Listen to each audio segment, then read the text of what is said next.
Buenos días, jefe. El objetivo de esta presentación es analizar la viabilidad financiera del proyecto de Ocean Carriers en la construcción del nuevo buque Capsize. Primero se abordará lo que es el contexto de la industria y luego el comportamiento esperado de la demanda y finalmente se presentará lo que es una evaluación financiera y la recomendación estratégica para la compañía. Iniciaremos dando un breve contexto. La industria del transporte marítimo de gran tamaño y carga seca se caracteriza por ser altamente cíclica y dependiente del comercio mundial de lo que es el hierro y el carbón. Existían 553 buques operando y se esperaban 63 nuevas entregas, lo que implicaba un incremento importante en la oferta. Esto generaba presión sobre las tarifas en el corto plazo y aumentaba la volatilidad del sector. Los principales drivers del sector era el crecimiento económico mundial y la producción de acero, que determinaban la demanda de transporte marítimo. Los jugadores clave incluían lo que son navieras propias de buques capsize, grandes exportadores de lo que es hierro y carbón y las acereras que demandaban el transporte. La dinámica entre oferta de buques y crecimiento del comercio definían lo que es el nivel de tarifas. En cuanto a las expectativas, en el corto plazo se esperaba una presión en tarifas debido al aumento de la capacidad instalada. Sin embargo, en el mediano plazo se proyectaba un crecimiento, perdón, en el comercio internacional cercano al 2% anual, lo que podría absorber progresivamente la nueva capacidad.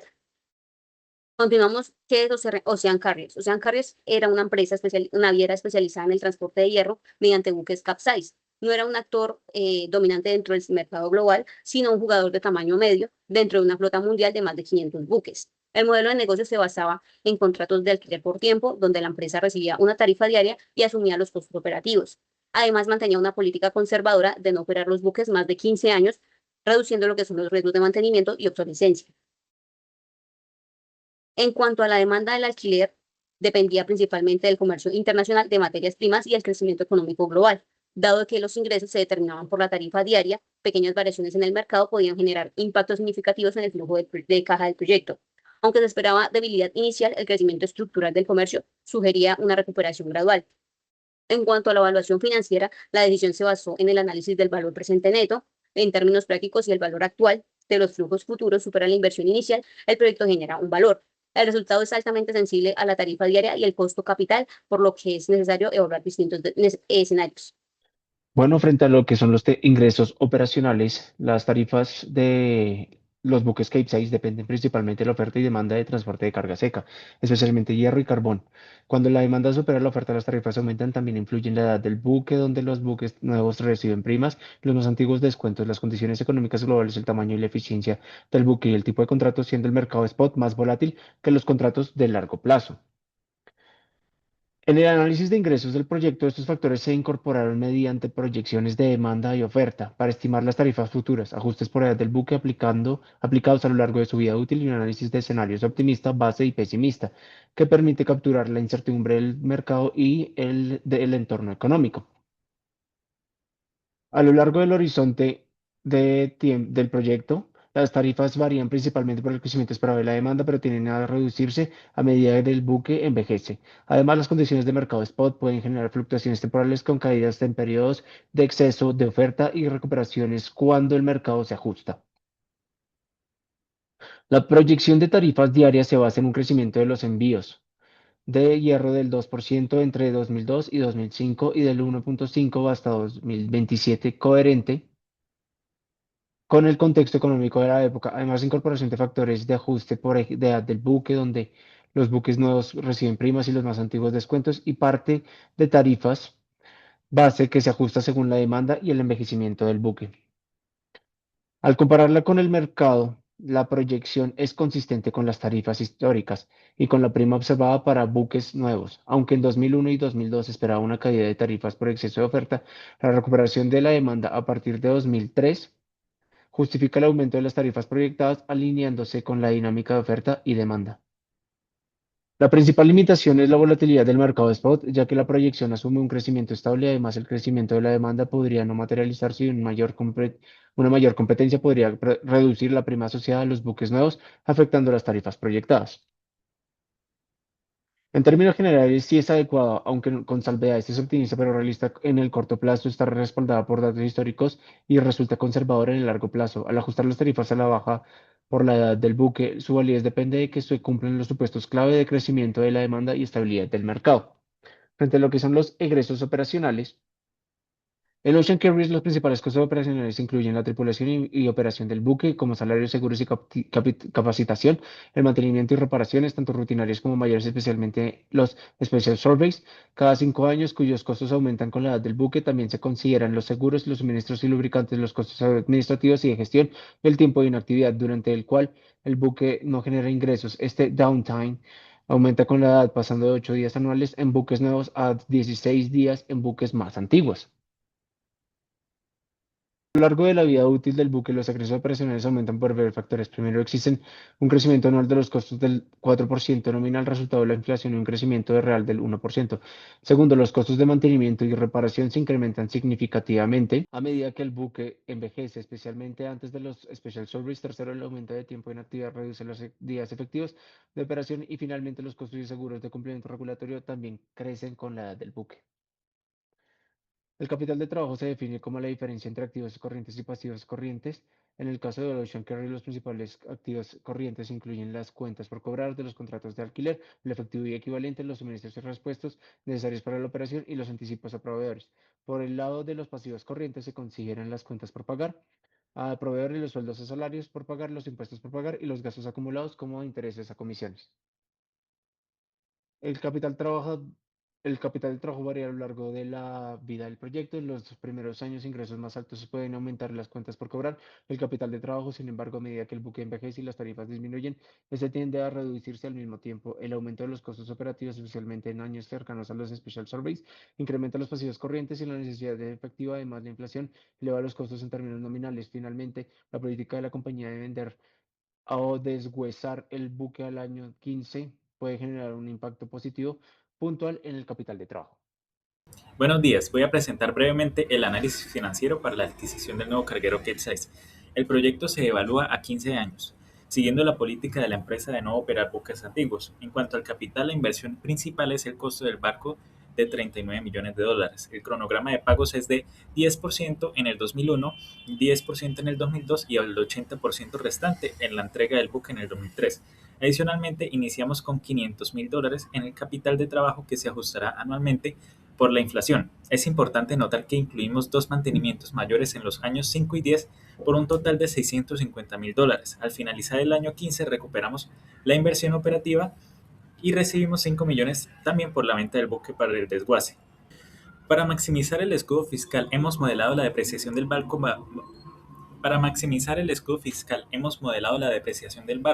bajo el método de línea recta a 25 años, lo que nos da un gasto anual de 1.56 millones. Aunque el barco se vende en el año 15, la ley nos permite usar esta base de 25 años. Por otro lado, los gastos de los mantenimientos no se llevan al gasto de inmediato. Se capitalizan y se amortizan en periodos de 5 años cada uno, conforme a las regulaciones. Esto nos permite distribuir el costo del mantenimiento de forma equitativa en el flujo de caja. Finalmente, un punto crítico es el tratamiento de la venta en el 2017. Como depreciamos el barco a 25 años, su valor en libros al final del año 15 es todavía de 15.6 millones. Sin embargo, el mercado solo nos pagará 5 millones por él. Esto genera una pérdida contable de 10.6 millones. Lejos de ser algo negativo, esto sería un beneficio para el proyecto. Al reportar esta pérdida, la compañía obtiene un ahorro de impuestos significativo en el último año. Este escudo fiscal es un flujo de entrada de efectivo que mejorará sustancialmente la rentabilidad al final del proyecto. Pasando al análisis de financiación, hemos identificado 4 factores determinantes. Primero, la volatilidad del mercado spot, que es cíclica y de alto riesgo para los prestamistas. Segundo, la seguridad del contrato de 3 años, que actúa como mitigante al garantizar ingresos con un cliente de buena reputación. Tercero, la inflación proyectada del 3%, que debemos monitorear por su impacto en las tasas de interés y el capital de trabajo. Y finalmente, la calidad del activo. Al ser un buque nuevo y más eficiente, no solo garantiza una prima del 15% en el alquiler, sino que ofrece una garantía real superior para obtener mejores condiciones de crédito.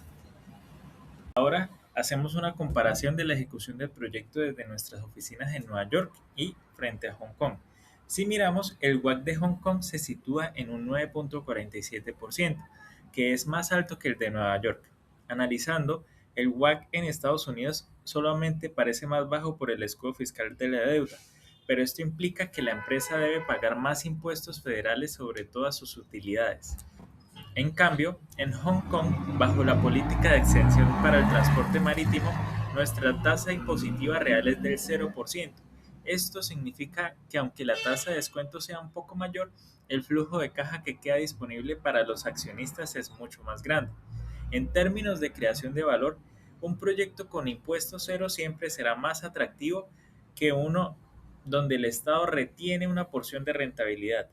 Por lo tanto, la recomendación financiera es comisionar el buque bajo la jurisdicción de Hong Kong. Continuamos con los análisis de escenarios y sensibilidad. Para esto es fundamental que respondamos la siguiente pregunta, y es: ¿qué pensamos sobre la política de la compañía de no operar buques mayores a 15 años? Para esto tendremos dos escenarios: las ventajas y las desventajas de lo que la política convendría, ¿sí? En las ventajas, evitaríamos el CAPEX creciente. Esto es que los Special Subsidies cada 5 años implican desembolsos crecientes hasta 1.25 millones de dólares en años más avanzados. Después del año 15, los costos regulatorios y técnicos aumentarían exponencialmente. Hay una mayor tarifa relativa, y esto, según el Exhibit 4, los buques nuevos reciben prima del 15%. Los buques mayores a 15 años recibirían un descuento de 0.8 o menor de ese factor, y operar buques jóvenes maximizaría esos ingresos por día. Menor riesgo operativo, mayor disponibilidad operativa, menos días fuera de servicio y menos volatilidad en el OPEX. Mejor perfil de riesgo financiero. Reduciríamos incertidumbre en flujos, facilitaríamos financiamiento, es decir, tendríamos un activo más moderno. En una conclusión técnica, pues la política es financieramente prudente porque podría reducir volatilidad y evita CAPEX no eficientes en activos envejecidos. Ahora bien, esto tendría también un impacto económico financiero. Primero, el BPN podría ser menor si las tarifas de mercado fueran altas en los años 16 a 20. Sin embargo, este riesgo aumentaría significativamente. Y segundo, en un mercado cíclico como el marítimo, la decisión es conservadora y pues es coherente con esa gestión de riesgo de lo que estamos revisando. Lo segundo que estamos verificando es el proyecto de inversión, en dónde o en cuál de los dos países lo podríamos hacer. Para esto contemplamos dos variables. La primera es la inflación. En el caso de Nueva York, pues es aproximadamente 3% de lo esperado. En Hong Kong, históricamente, pues es menor y podría ser una economía mucho más estable. En el impuesto corporativo, en Nueva York hay aproximadamente el 35%, puede ser lo federal y lo estatal hasta 2001, ¿sí? Y en Hong Kong es aproximadamente el 16%. Mm, hay varias cosas a tener en cuenta acá, y es el impacto también en esa valoración. En cuanto a la inflación, tenemos mayor inflación, claramente, pues mayores tarifas nominales, pero también podría haber un crecimiento en el OPEX, hay un mayor capital de trabajo y hay una mayor tasa de descuento nominal.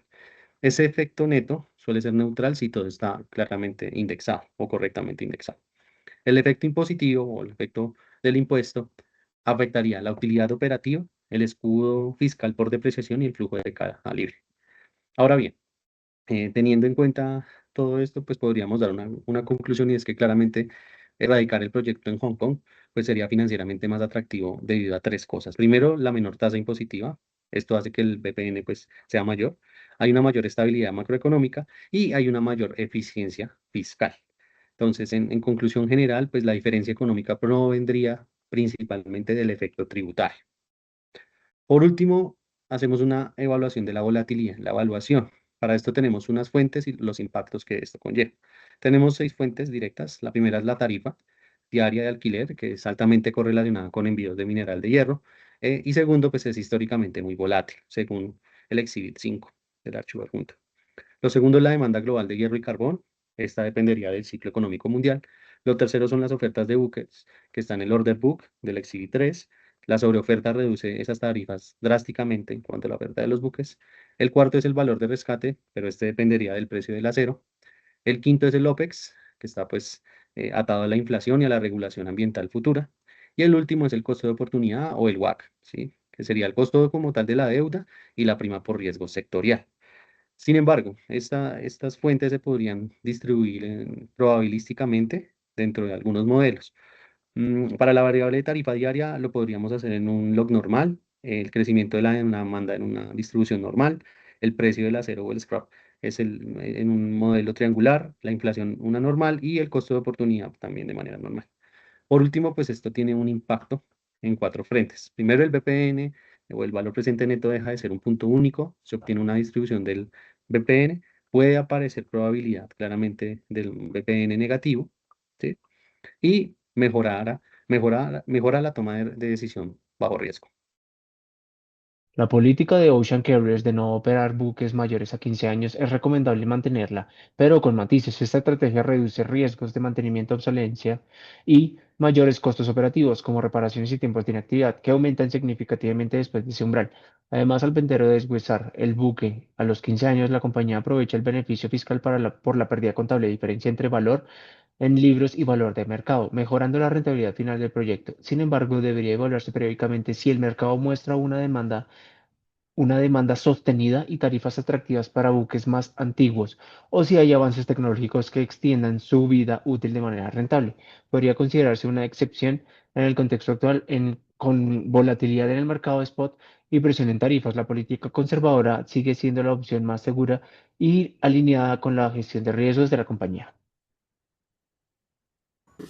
Ahora, para responder esta pregunta, las respuestas son sí, pero con condiciones. No se trata solo de comprar un barco, se trata de cómo lo gestionamos. Nuestra política de operar un buque solo por 15 años nos permite capturar las mejores tarifas del barco nuevo y retirarnos antes de que los costos de mantenimiento se disparen. Además, ese contrato inicial de 3 años es nuestro seguro de vida mientras el mercado se estabiliza. Sin embargo, el factor realmente que mueve la aguja es la jurisdicción. Aunque en Nueva York el WACC sea un poco más bajo, los impuestos terminarían comiéndose gran parte de la ganancia. En cambio, en Hong Kong, al estar exentos de impuestos, cada dólar que el barco genera va al bolsillo de la compañía.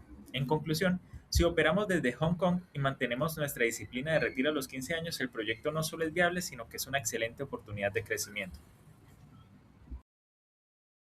En cuanto a las recomendaciones que le daríamos a la vicepresidencia, se recomienda lo que es evaluar el proyecto bajo distintos escenarios de tarifa y verificar que mantenga rentabilidad, incluso en condiciones conservadoras. También es clave analizar la estructura fiscal más eficiente y mantener disciplina financiera durante el ciclo del mercado. En conclusión, el proyecto puede generar un valor a largo plazo, pero se requiere una gestión prudente del riesgo y monitoreo constante del entorno económico. En conclusión, el proyecto de inversión de Ocean Carriers se desarrolla en una industria altamente cíclica, con predicción en el corto plazo debido al aumento de la capacidad instalada, pero con fundamentos estructurales positivos en el largo plazo respaldados por el crecimiento del comercio internacional. El análisis demuestra que la rentabilidad del proyecto depende principalmente del comportamiento de las tarifas diarias y el entorno económico global, lo que exige una evaluación cuidadosa bajo distintos escenarios. Desde una perspectiva financiera, si el proyecto mantiene resultados positivos incluso bajo supuestos conservadores, puede representar una oportunidad estratégica para lo que es el fortalecimiento de la posición de la compañía dentro del mercado. Sin embargo, la decisión debe ir acompañada de disciplina financiera, optimización tributaria y el monitoreo continuo en el ciclo del sector. En ese sentido, más que una decisión táctica de corto plazo, se trata de una apuesta estratégica de largo plazo que debe gestionarse con prudencia y visión financiera.